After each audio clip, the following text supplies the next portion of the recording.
Good morning and welcome back again. It is morning actually. So what we're going to do is look at if we had to create a new workbook. How would we go about that? Well, we'd have to open up Microsoft Excel and then we'd get the option to have either a blank workbook. I could use from a range of different templates. I could take a welcome to Excel formula tutorial. I could use a range of different things. I could use more templates.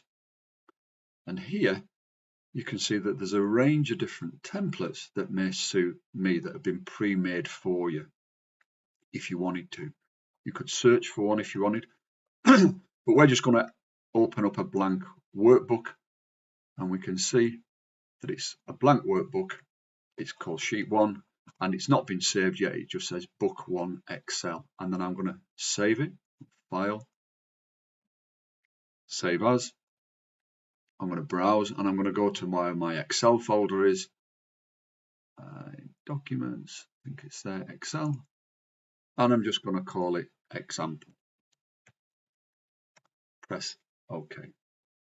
And we can see now that it's called example up there. I'm going to open up another workbook, which is course registers. And this is a workbook that I made and that I've showed you on the course, and I've removed all details. And what I can do is I'm going to move this to my workbook that I've got open, the example. So I'm going to go to the bottom where the title is. I'm going to right click and it comes up with an option, move or copy. So what I'm going to do is I'm going to move this. Now I can move it within the sheet. I can create a copy, and that's what I'm going to do. I'm going to create a copy, but I'm going to move it to my example book, move it to the end, and what that will do now is it will make a copy of this sheet and it will put it into my example book that I have, example workbook that I've got there. And there we go. I've got Sheet 1 and now it's copied that sheet across, and that makes it easier if you're going to keep the same sheet but then have it for different things. So we're going to look at this and then we're going to build it up. So I've just made it the course title, put a number, so number of students, first name, surname, mobile number, email address, prior attainment.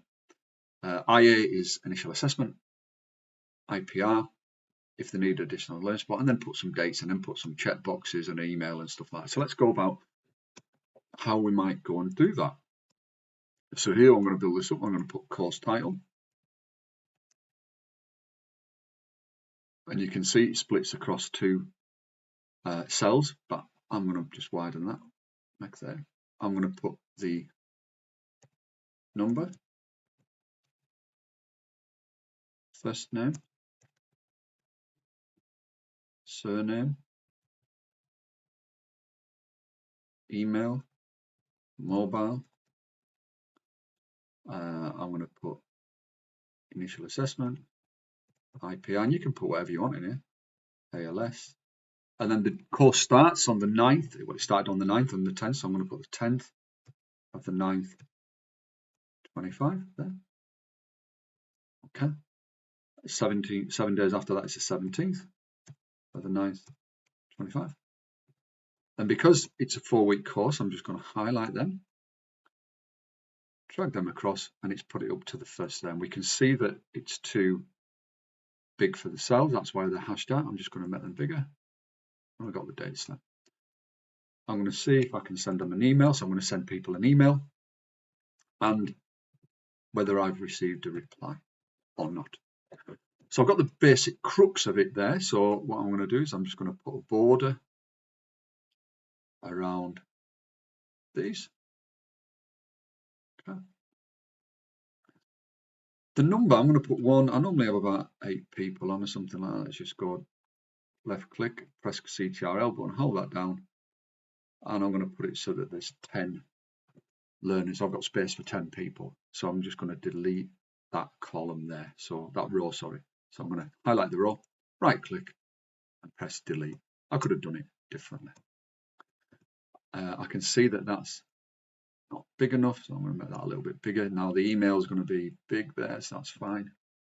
If I wanted to, I could change the alignment on there, could make that vertical. So if I right click, format cells. You can see that the format cells box come out. I could also click up there. The alignment, there we go. You can see I can change the alignment so it goes up so vertical. Press OK, and we can see that it makes it vertical. That makes it a little bit easier. Now, if I was to highlight them cells, the columns, right, you can see it makes it a little bit better there. And I'm going to email send. OK. So let's just have a look and build this up. So I'm going to make that course title. I'm going to merge that into across 3 cells there. I'm going to click merge and center, make it bold, then just maybe increase the font size a little bit there. Make that a little bit smaller, make them bold, and I can do that. And so let's just have a think about, we'll make these names up. First, I'm going to put first name John, surname John, email john@john.com, mobile 077 whatever. Now, if you look on my one, I've used checkboxes, and you can do that if you want to. Okay, so I'm going to go and show you how to do that. So I'm going to highlight these cells here, and then I'm going to go to, I think it's insert, and then checkbox, and we can see that it's inserted checkbox there for me. And then all I need to do is just autofill there, and it's highlighted the checkboxes for me. And when I click any of these checkboxes, it then becomes as true or false. So empty is false and it's true there. So I can make this email send. So when I send an email to people, I could put yes in there or Y. And if I've not received a reply yet, I'm going to put N. Okay, and I'm going to send to them. And what I can do is I'm just going to copy them down so that I've got, because I know that I sent an email to all these people. What I'm going to do now is I'm going to conditionally format these cells, because I want, if I've sent an email to people, I want that to go green. And if I've not received anything back from them, I want that to be red, so that it immediately tells me. So I'm going to highlight the cells that I want, up to conditional format, and then I'm going to highlight the cell rules, text that contains, so if it's Y, yes, that's going to be green. Then click OK, and you can see that now that's gone green. These are still highlighted, so I'm going to go back to conditional format again, highlight cell rules, text that contains N, that's red.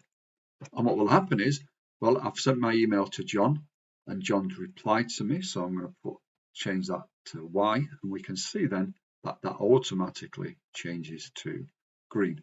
And that's conditional formatting. So that just gives you a brief overview of how I just set up the table that I used for my registers. Just a brief overview. Now, if I wanted to, I could just say that that's the Tuesday group. Okay. And I know that I've got a Wednesday group as well. So what I could do is I'm just going to right click that, move or copy. So I'm going to, the Tuesday group, I'm going to create a copy. Okay. Click OK, and you can see that it says Tuesday group 2 now. I'm just going to left click, move that, and I'm going to call it Wednesday group. So what I've done is I've replicated that sheet, so it saves me typing it out again, and then I can put the details in of the different people that way. So, and likewise, if I change that to N, it will then change it to N, and then I'm ready to go.